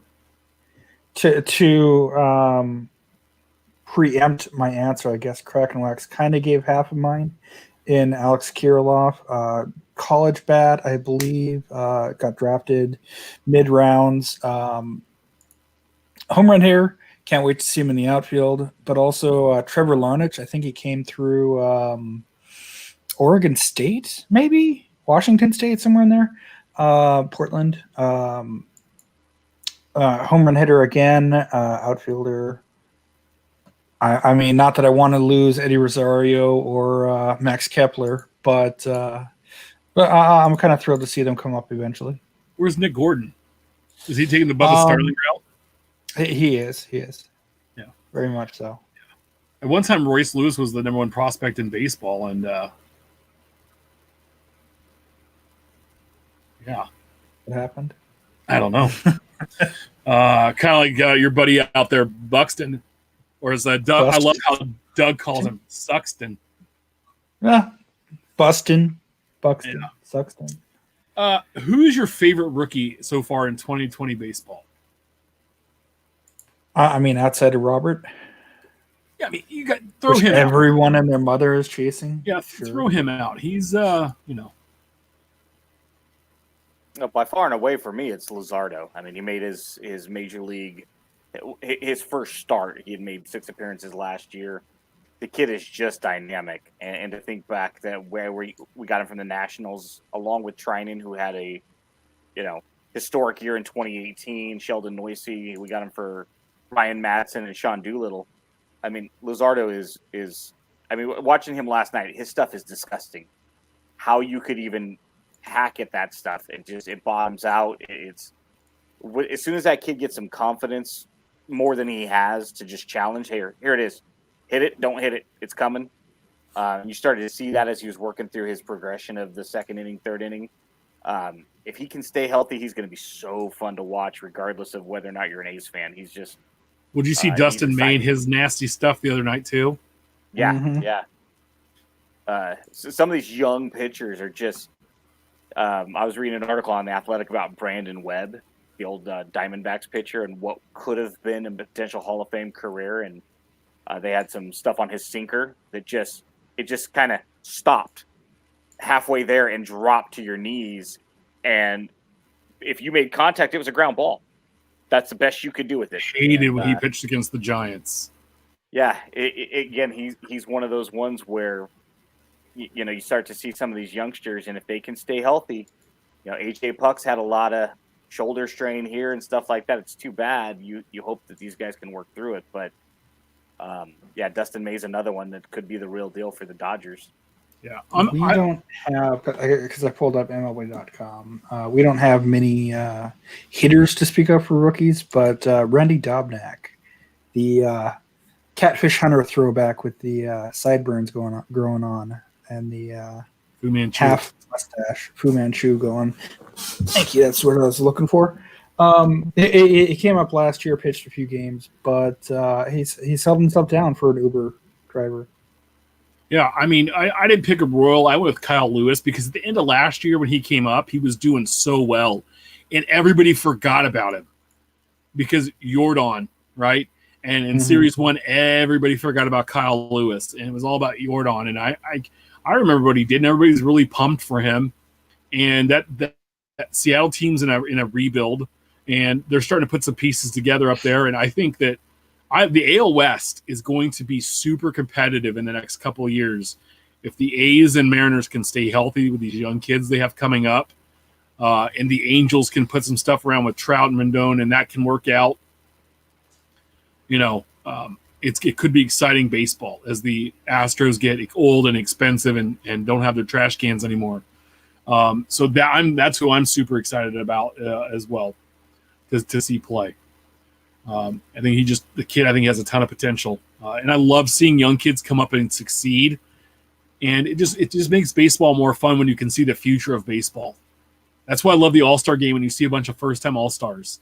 And you're like, oh my God, I can't wait to watch these guys with their 6th or 7th All-Star game and they're the big names. It's just that excitement that gets behind a team and a player. Well, right now seems like 1985 all over again, right? Where you have some young stars that are 3-4 years in, kind of like Ripken, and you had Boggs and Sandberg, and then you had some of these youngsters like Gooden and Saberhagen, and some of these guys fizzled out. You had McGuire, Strawberry, Clark, and Bonds, and all these guys that came behind. So by 86, 87, it just feels like we're right there. There's a lot of talent in that 21 to 27-year-old age range. And it's funny. Yeah, the card boom started about then too. Interesting. It just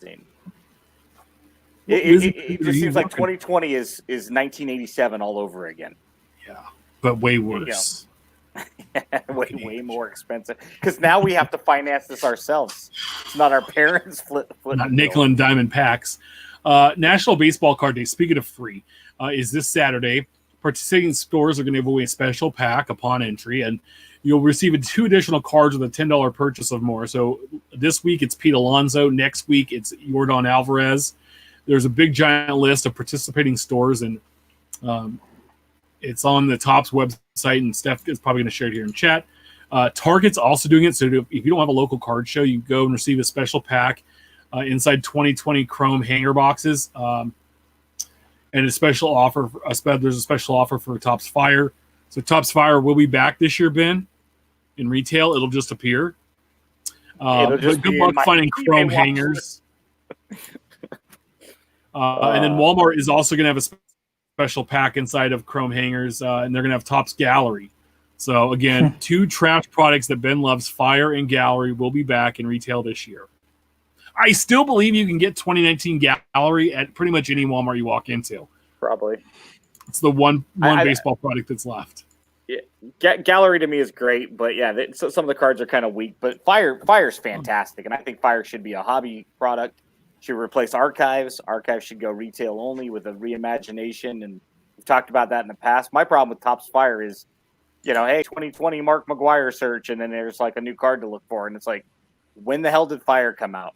Yeah, that's the crap. Are you guys going to participate on Saturday?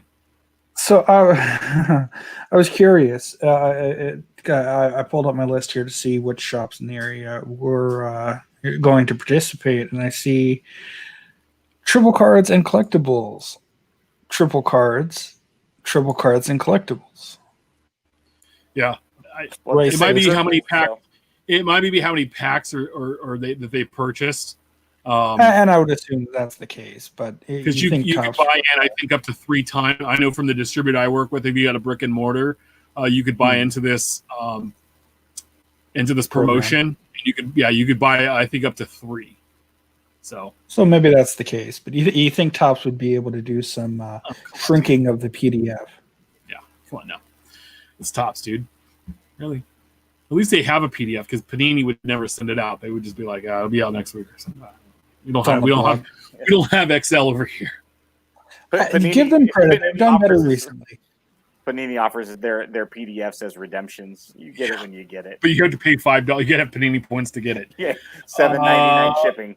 By the way, this was gorgeous. This rainbow was put together by Phil Hughes. He has the money to do it, but it's a 2019 Topps Chrome Sapphire Fernando Tatis Auto Rainbow. And normally we talk rainbow, we talk everything but the one of ones. No. He has the base, he has the green, he has the orange, he has the purple, he has the red, and he has the super, and they're all PSA 10s. Of probably one of the most young, dynamic players in the game. Like that's pretty. And then you know what? And also too, that's as big as a rainbow should need to be. Yeah. 5 to 10 cards. Yeah. Yeah. Even if a rainbow was say 9, so you could put it all on one page, like that would be perfect rainbow. If there was a blue in there or yellow or whatever, you could have some fun with it. But that's where it needs to be. You got to Topps high tech it and have 98 different parallels. Oh, please, that hurts my brain. There should always be a parallel. Since in this day and age of 47 parallels on every card of every release, there should always be a team color parallel that is unique to the team. That way, for us, and it should always be something that's not low numbered, where it's out of 5, your team colors, out of 499 or something, if you want to serial number it. But that way, for those team collectors, player collectors, you have a chase card. Those don't exist anymore. That are, your favorite team colors. I mean, I don't care what they are. I mean, we all love our teams, and we like to fly our colors respectively. I just think, come on, man. If you're going to make this many parallels, why can't you have a team color-based parallel in everything that is attainable? You want everybody to get a trophy, too? Everybody gets a World Series ring? Yes. Wall breakers. So our buddy Doug Caskey at Fresh Cardboard tweeted this out. Just when you thought the hobby bubble we were in couldn't get any bigger, one of the biggest movie stars in the world is doing breaks with his kids. just happened to be Mark Wahlberg and his sons collecting, and they're busting a case of Chronicles basketball, which it looks like Panini hooked them up with. My favorite comment is in their Caron Butler. I just signed some authentic ones a month ago. So Caron Butler is going to have some autographs coming out. And then Stock Star Investors hits in.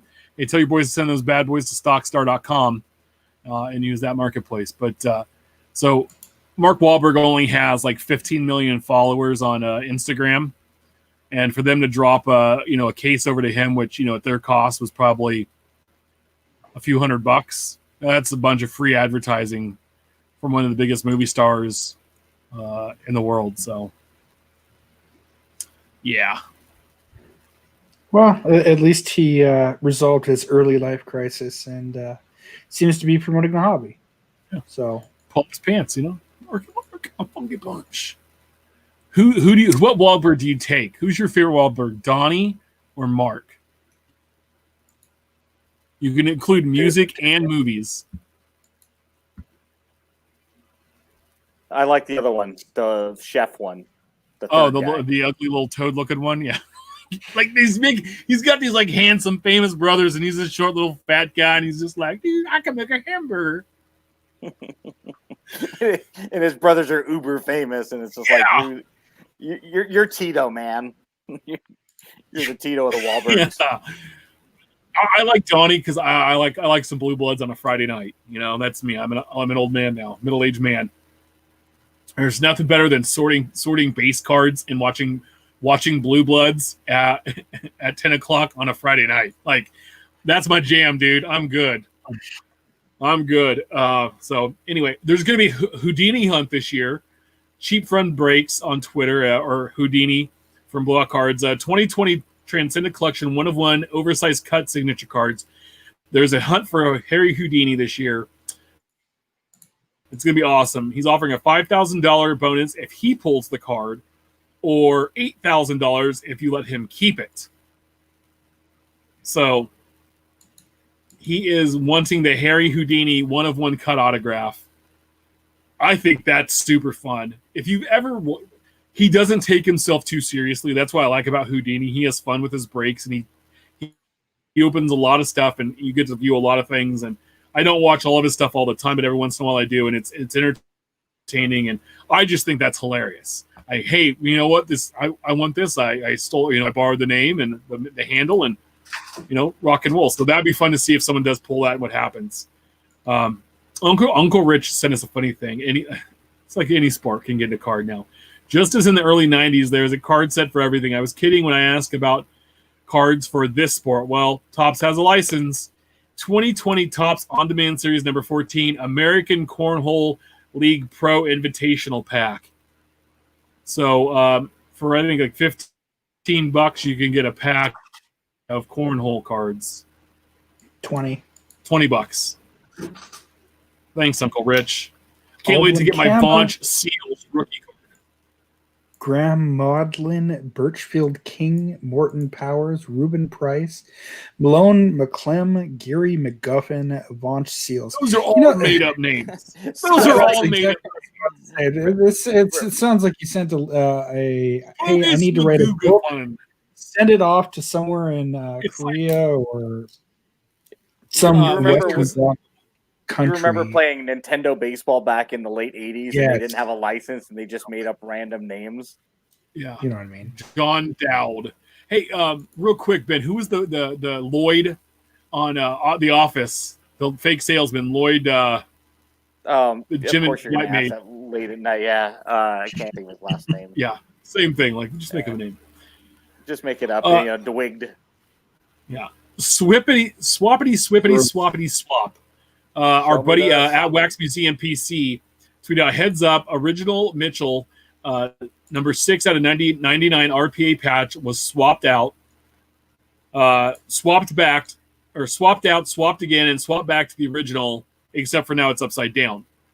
So it shows the original card with a piece of yellow numbering and purple jersey, and then in May of 19, all of a sudden had a part of the Jazz logo. And now in August of 2020, it has the original patch, but it looks flip-flopped. He said he's going to address some of the issues, but patch swapping has happened for nearly 20 years. No, PAWCC did not do this. And nicer patches bring heftier premiums. So it's one of those things like, this is why I like patch cards and autograph cards. Like, I'm not a huge fan of, especially of high-end stuff and high-end players, unless it gets pulled in a break and shipped to you, or there's some kind of providence with the card, because there's nothing to stop this from happening. It's been happening forever, and it sucks, but it's one of those things like, just be aware of, what you're buying. This is one of the things that the blowout forums likes to harp on, and we see it a little bit at work where every other instance of this base relic card, and there's parallels, but just the base relic card are all purple. Vikings, for example. All purple, purple, purple, purple, Vikings logo, purple, purple, purple, purple, purple. No, bro. That's marked as counterfeit, sorry. Yeah. So we talked about this earlier, more Project 2020 issues. At Aussie Card Guy, check out how this card was delivered to me all the way in Australia. Sticker looks intact. Doesn't look like any damage to the card, thankfully. We pull up the photograph. You're going to see the case. Looks like it was put on backwards. Boop, boop. I just can't believe that we continue every week to have these issues. It's one of the Sandy Koufax cards, but it looks like the One Touch was put on backwards, and they just put the sticker to hold it together. The One Touch only fits one way. The pieces lock in, the magnet sticks, and there's this giant gap. Well, is it stuck in on this peg and just not this peg, or is it backwards? I can't really tell because you can't see the other one, but somehow it's messed. Like, it's just not put in there correctly. Like, come on.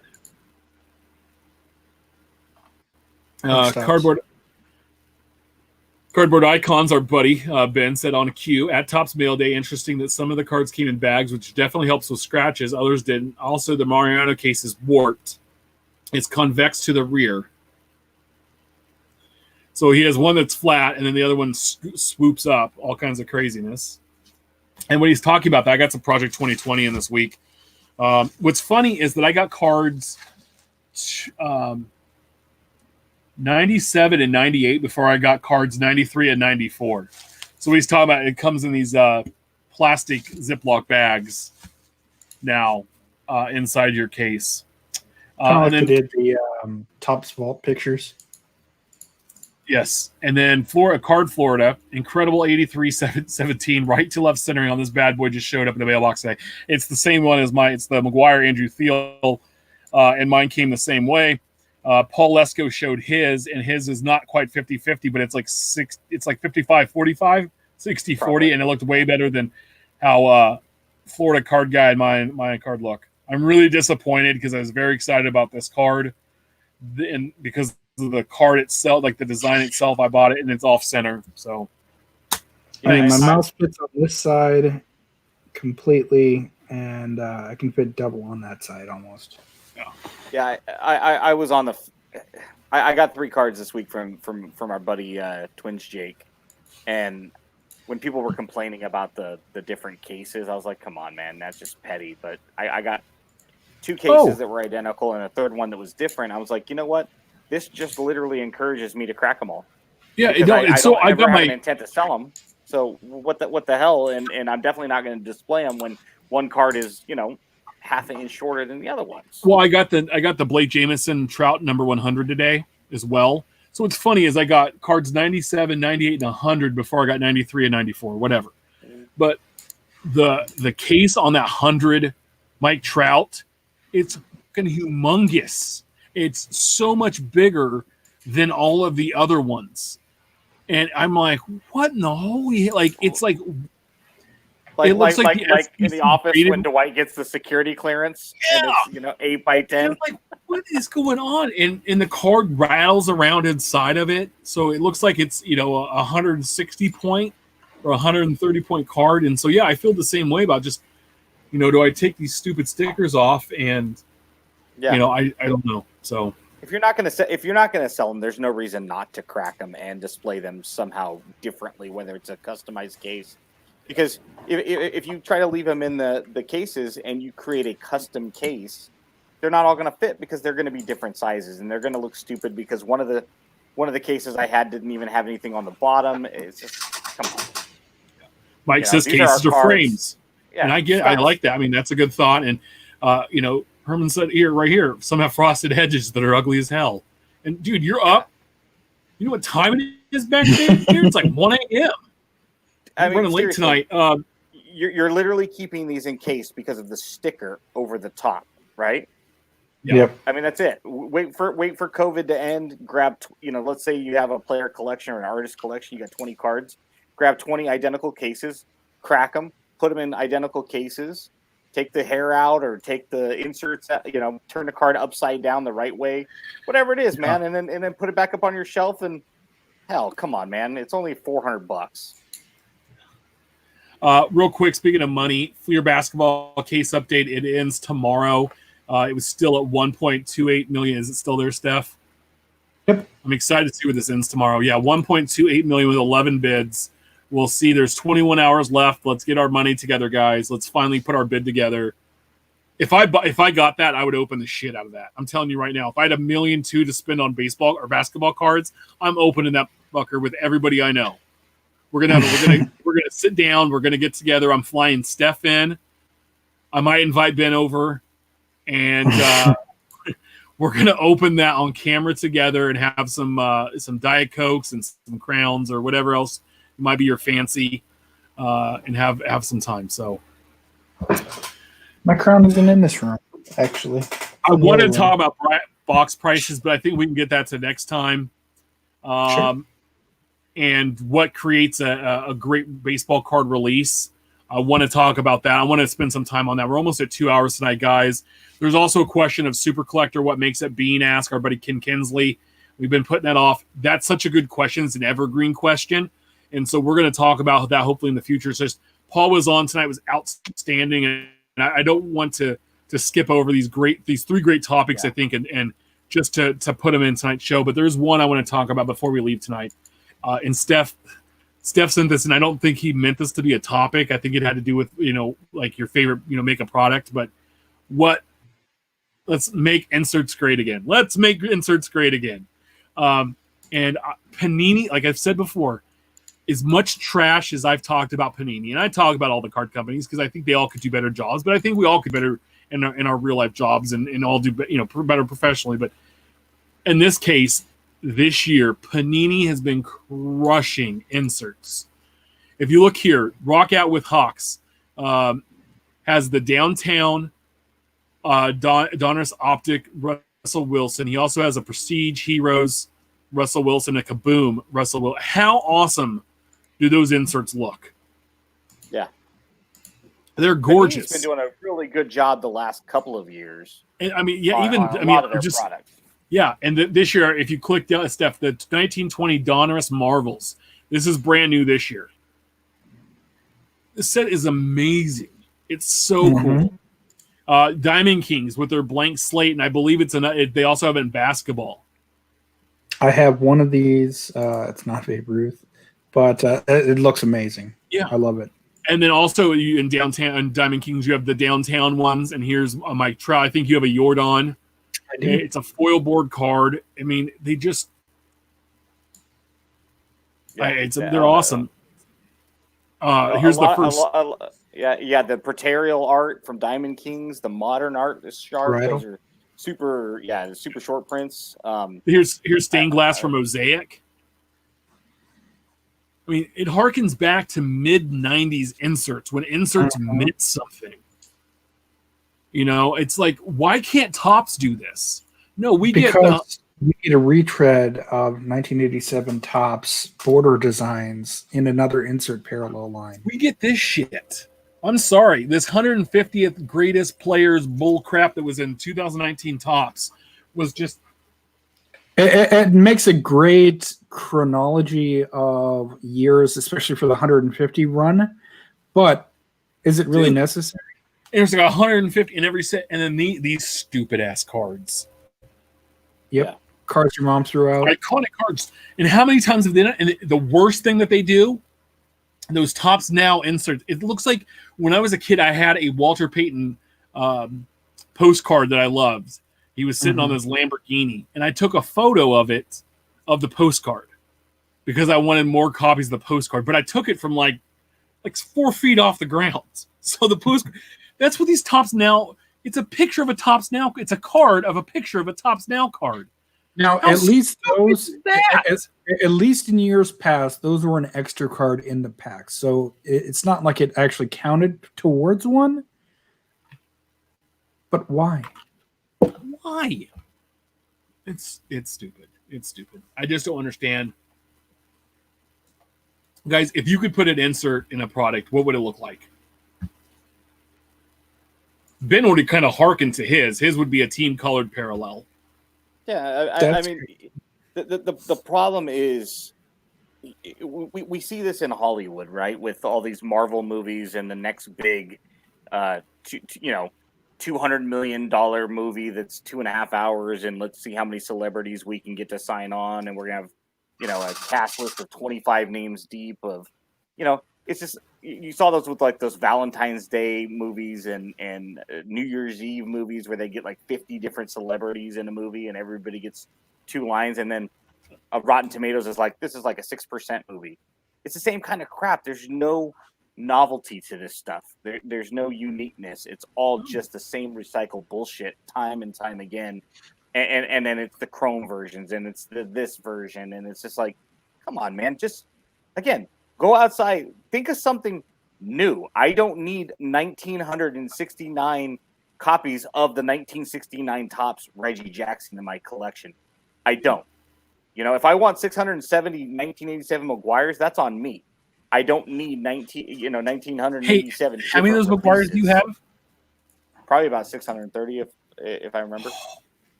So I have 660 Hampson base rookie cards now. Those are a lot easier to come by. I know, but I've been buying them like crazy. Just wait until they do a documentary on them in 35 years, and then those will be expensive. They'll be 35 cents each. Yeah. So I'm tired. Like, as much as I love this card, they've reprinted this son of a gun as many times as he got a hit. Leave it in 1975. That's okay. Yeah. Once in a while. I mean, once, twice. Hey, we got this iconic. 3 times. We don't need rookie card retrospectives in every goddamn product every year because they're going to do it. If I could have, I would have. You know what? If I could bring something back, it would be similar to the caricatures that are in Big League Baseball and the All-Star cards from the early '90s Score. It would be some kind of that. I would have. I would find it a really awesome cartoonist and label them as an insert, kind of like they did Project 2020. Go find a true artist and say, listen, I want the starting 9 for the all-star team on both sides, and then I want to do 9 rookie cards, and then let's do 9 Hall of Famers. Why 9? 9 on a page. You could have a 27 card set. It would look awesome. So mine isn't an insert per se. Just a element that I'd like to see come back, maybe, as well as a photo choice. I want to see more than just this on the card.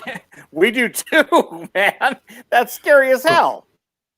Pull back. Let us see some of the action. Let us see a guy actually get thrown out, not just the hyper cropped photos that they've been using recently. Exactly. And with all these cardboard cutouts, I really hope the 2021 Topps is a throwback to 1991 Topps with the photos. I mean, look at 91, look at 73. There's so many years. I don't want to see. I don't want to see Matt Olson swinging a bat with a bunch of random cardboard cutouts behind him. I mean, I want to see. Anyway, it doesn't matter what we want. Where they blur out in chat by Shaw Studios. It says, "Will a card saver 1 damage cards if stored long term?" I don't believe so. I wouldn't think so. I mean, I know all of them have their own lifeline, if you will. Like pages are supposed to last 20 years. Sleeves are supposed to last 5 to 10. I would occasionally swap them out, but I wouldn't be worried short term about it. No. I have Ultra Pro pages from the mid '90s that still are in good shape. Oh, sure, and they're definitely inside in a binder, but they're still in really nice shape. So put everything in a screw down, and you'll be fine. And then and then for the design element, I want to see more die cuts. Yeah, they went away with pretty, really well done ones. You and Dan would disagree. He was all excited about die cuts when he got back in 2010. Now he feels like everything has a die cut. So what does? I know, but they open everything, dude. So I mean, name a product that actually has a die cut insert. They had the Decades of Dominance this year, and Series 1 tops. Yeah, Series 1 tops. But you got to be careful with the die cuts too, because I got like an Elite Extra Edition one from 2015 somebody gave me this week, and man, those are hard to put into a binder because they're like really like they're not like traditional die cuts. They're like they look like a Jenga board. Jaggy. Yeah, it's weird. Yeah, you try to slide. Well, guys, catches it. This has been a great show, and as always, it was awesome. Paul was on tonight. That was fabulous. Covered quite a bit of stuff. We're gonna have some more stuff next week. I don't know if do we have a guest next week? We don't. Oh, if you want to be on the show, we've had what four weeks in a row. Yeah, they've been awesome. Yeah. They have been awesome guests. So I love that. Guys, final thoughts before we head out.